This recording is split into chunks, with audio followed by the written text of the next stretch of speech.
Welcome back. This is the 2024 NFL season preview according to Sports Chat with Nat. Okay? This is educational purposes only, entertainment purposes only. Listen, this is what we see. This is what we thinking. How about that? And you put your comments down there, what you thinking. Now, if you haven't already followed us on Facebook, click off the video, go follow us on Facebook and come back. I'm just saying. We need you to follow us on Facebook. So now we're going to break it up like we did last year, AFC and NFC. So NFC, to all my NFC East people, we got the Eagles, Giants, Commanders, and Cowboys. So already one of the biggest things that happened during offseason was the Eagles and Giants decided to just trade. So the Giants traded Saquon Barkley to the Eagles. That's just something to just watch in general to see how this changes the dynamic. Now, I did talk to some Giants fans and say, how do you feel about this? They was pretty happy because they were like, Saquon's prone to injury. So, yeah. And Jalen, Miss Natalie's always talking about how Jalen in practice right now, that there still might be some little turmoil. So with that being said, we're just going to watch and see how I won't say team amongst each other. It's usually between a team like Jalen and one of the coaching staff. So we're going to see how that plays off. I did look up to see when it came to schedule-wise, and it looks like the Giants have the hardest schedule, one of the hardest schedules of the season, just based off of who they played this year and off of their records from last year. As far as the Commanders, pay attention. We're going to be paying attention to that new star, Corey Jalen Daniels, who just started. He's not now, as we're making this video now, we still have one preseason game left. I guess which the Commanders are playing the Patriots tonight at 8. So, and I just read that they're not going to start Jaden, but they already said that he is the starting quarterback. I did look up what his stats was in the last game when they played against what was it? They was playing the Dolphins and they said that he was 10 of 12 passes for 78 yards. He didn't score a touchdown, but he did lead them into a scoring drive. So, hey, that's what they are saying. 13 rushing yards. No touchdowns. He had a passer rating at 93.8, and that was from the Dolphins game they played against the Dolphins. And for our Cowboys fans out there, come on, I got a lot of those people out there. I know. Come on with it. What you got with the Cowboys? Too. All right, so we're gonna be watching for CeeDee Lamb because he seems like he's gonna be our star this year, and obviously we're gonna definitely be watching Dak. Okay, Dak. We're going to make sure, and I pray that hope for you guys that Dak does not continue to be that choker. And that he's definitely under the hot seat this year because this is the last year of his contract. So we're going to see how Dak really comes into this pressure-wise. I don't want to say it.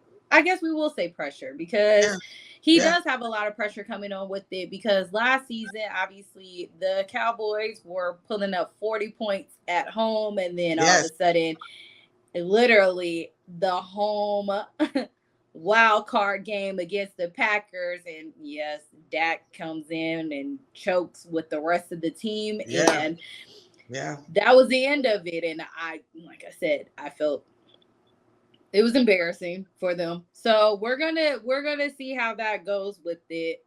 Miss Nat, you got some stats or anything that I missed with them? No, you already said about Dak. He was 69.5% completion. Dak was. He did excellent during the regular season. He was awesome. He was. He had third most yards. He was amazing. 4,516 yards, only about 50 yards behind or so, or maybe 100 behind the leader. I mean, come on. He was awesome until the playoffs. So, yeah. So go on. my prediction of who's going to take the NFC East. I'm super shocked that I'm saying this. Who you saying? I'm going to go for the Cowboys.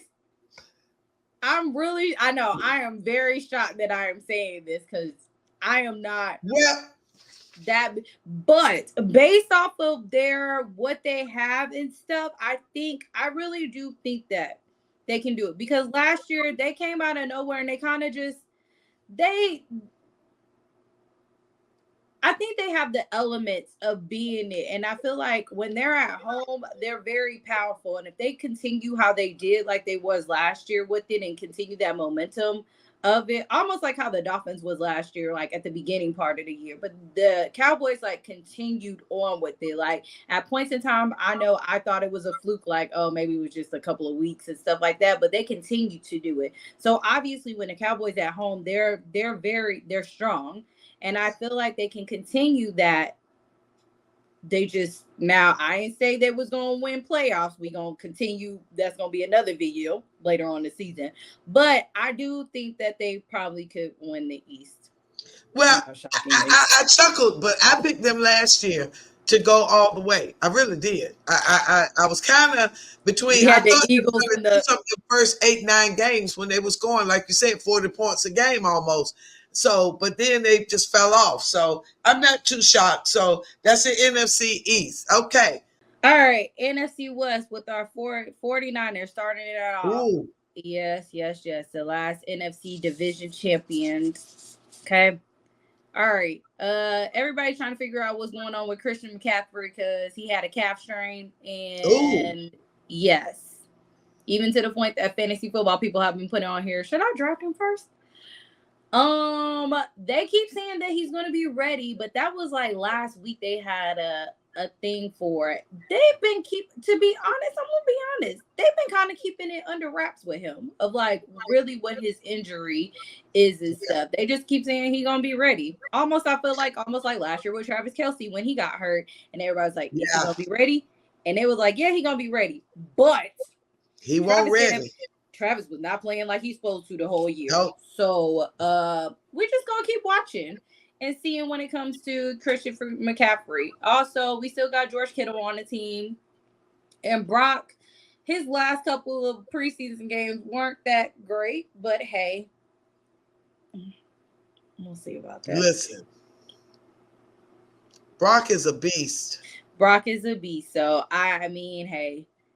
Come on, Mr. Irrelevant. You still relevant now, so we'll see. So he has the highest quarterback rating, 113, and his completion percentage was 69. No, 60. Yeah, 69.4. Yeah. He is really accurate. He had a couple of bad games, but not bad games repeated, back to back. So yeah. Right.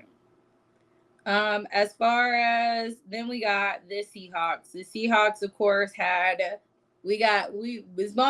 going to be a different, I don't want to say a totally different team, but they're going to be a different team because obviously Pete Carroll is no longer their coach. Yeah. Now we have Mike McDonald is going to be starting off as their coach. So we're going to now see like how this is going to change their dynamics and if the Seahawks are going to, I guess in a sense for what influence Pete Carroll still has on the team. Because he's somewhere in the backfield, like in the front office somewhere. But as far as coaching wise, so we're going to see a new, fresh thing. Because we're so used to seeing Pete Carroll and the Seahawks. And it's been like 14 seasons. So now it's a new day and age with it. Geno's still quarterback. So see how it all rolls with that. As far as next, we got the Rams. Matthew Stafford still is quarterback with no Aaron Donald because remember he retired, you guys. So we're just gonna see how the Rams' new looks is gonna look like with it. And then what's the last one? Oh, the Cardinals. I'm sorry. I'll be forgetting about the Cardinals. Kyler Murray is still the quarterback. I know that they're battling right now for preseason as far as backup quarterbacks going right now. I think they're playing. I just saw that they were playing the Broncos and was down last time I looked. I think it was like 7-17. But that's all I can say about the West. I don't really have anything that much as far as player stuff and everything. I don't really know. As far as who's the winner, 49ers. Yeah. No. I Still already not a wrote fan of that Kyle for Shanahan, you. but they're gonna still. I already wrote 49ers for you. Oh, okay. NFC North. Bears, Vikings, Packers, and Lions. AKA, Ooh. I know. I just went and wrote down all their quarterbacks. If y'all were seeing me, that's why I was rewriting all their stuff because this is going to be a very, very interesting division this year. And I am excited. I haven't seen the NFC North be this like competitive in a minute. You know, it was like the East was very competitive that we was like, wow. But now the North, look at how we got these quarterbacks. The Bears picked up number 1 draft pick Caleb Williams, who's been doing amazing in preseason. They've already said that he's starting. Yeah. The Vikings traded Kirk Cousins to my lovely Falcons. And now Sam Darnold is their starting quarterback because I was over there kind of like, but But Sam has some nice little, some receivers on the end. We still got JJ. Okay. He got some little weapons on the Vikings. Okay. The Packers. Jordan Love. Jordan, I think he gets a little, to a certain extent, I think Jordan is slept on a lot. And we saw that, I think, also during, like, it seems like the Packers sometimes will start off slow and they just end up strong. That's what their thing is. I mean, obviously, they went into the Cowboys Stadium for a wild card, and we saw Jordan light up. The Packers just light up Cowboys. Yeah, that's why Dak didn't get his money. That game right there. But go ahead. And, well, hopefully, Dak, you get your money this year. Because remember, we both said that y'all are going to win the division. So, yeah. So, actually, go get your money for your playoffs. All right. And then, finally, the Lions, who are the NFC North reigning champion, like division champion, with Jared Goff, Laporta, Amon St. Brown. Like, I'm excited to see them. Now, to choose who's gonna win, I feel like we have a 3-way toss-up. Not to say that the Vikings aren't in it, because I just can't really see it. But based off of this stuff right here, it's kind of hard. Because even though we haven't seen the Bears and Caleb Williams, but it seemed like they came in and they was really trying to make sure that he has some weapons. The CJ Stroud of this season? Yes. I feel like, thank you. That's exactly what we're going to say. I think Caleb Williams will be the CJ Stroud of this season when it comes to it. That he has weapons. They made sure, clearly, they got rid of Justin, and they made sure that whoever came in, like Caleb, that they made sure that he had some people that they were going to cohesively get along with and stuff.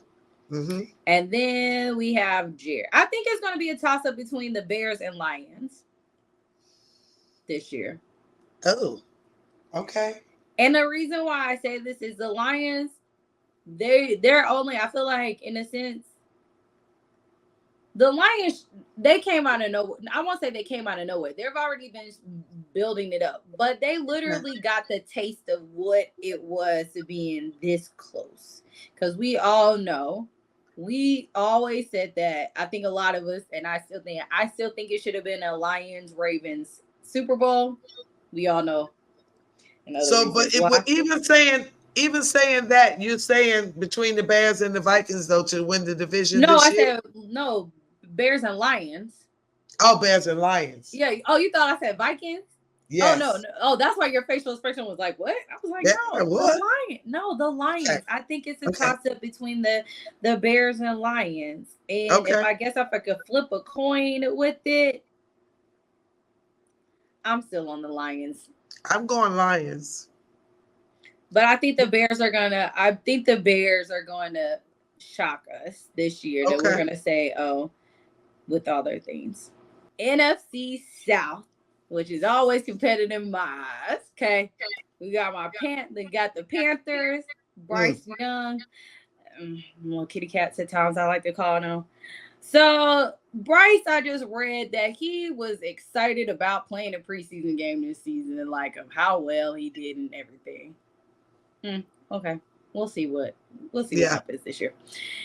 They didn't really pick up anybody for real. I was looking, I was like, oh, okay, but yes. Oh, never mind. I lied. They picked up Jadeveon Clowney, and I was like, I didn't even realize he was still playing. But yeah, they signed a 2-year deal with him. So we'll see how this works. Next, we got the Bucks. Yeah. Baker Mayfield. I mean, he's pretty much the next person that came in and tried to do stuff. Him and Mike Evans, which they both re-signed, and they both got re-signed this year. So Baker got a 3-year to $100 million deal, and Mike Evans got a 2-year $52 million deal. So they paid. So let's see what they do. Hopefully they're terrible, but hey, that's what I have to say. Then there goes them lovely Saints. Derek Carr, we got Alvin Kamara, little Honey Badger, Tyrann Mathieu, who just got a 2-year contract of $13.75 million. No, okay. And then on to the awesome team of my all-time favorite, my Rise Up Falcons all day. We got Kirk Cousins, obviously, Michael Penix Jr. I mean, come on now. Then in the last, 2 weeks that we just signed 2 great players.